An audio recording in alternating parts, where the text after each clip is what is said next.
For the past few months, the marriage equality debate has been a talking point for many Irish people. Both sides of the debate have been adamant in having their say on the topic before the Irish public goes to vote in the referendum on May 22nd.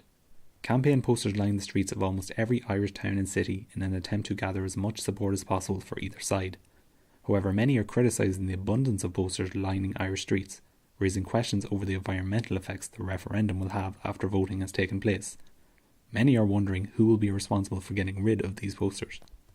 Campaign posters can be erected from the day on which polling day is appointed. In the case of the marriage referendum, posters have been seen since as early as April 2nd, 2015. Legislation states that election posters must be removed by their respective party members up to 7 days after polling day. However, no such specific legislation is in place for that of referendum campaign posters. Here, frustrated citizens voice their concerns over the potential long-term environmental effects the referendum might have.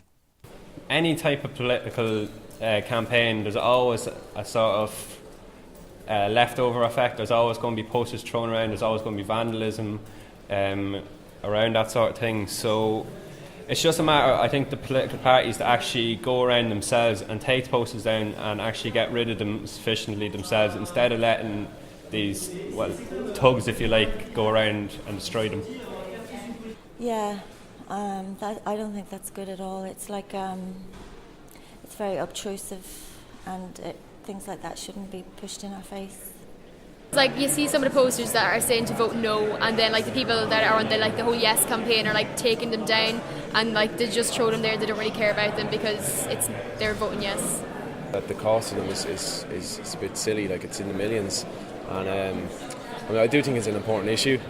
There is a lot of posters being added up now in recent weeks, so I think it's all well and good to advertise and to promote the yes and no parties, but there is a lot. I think there should be a bit of a limit, and they should start to focus, because there's so much technology, to digitally advertise these things instead of just posters.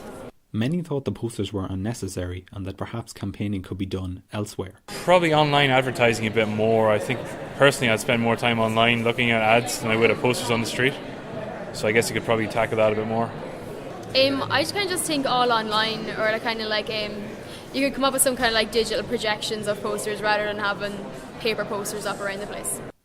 Government officials also expressed concerns for the effects the referendum will have on the environment. The Environment Minister told he believes Ireland will be able to avoid having to pay the threatened €2.7 million EU fine. The Department of the Environment and all the agencies are working with the European Commission to make sure that we do not have to pay any fine, and I'm very confident that the government will give us the necessary resources also over the next few years. And while there is still no specific legislation in place for referendum posters, in terms of election posters, 90 fines were handed out in Dublin alone in 2014 following the local and European elections, totalling €150 per poster. This is following the 360 fines issued after the last general election. Reporting from DKIT, this has been 4Media News.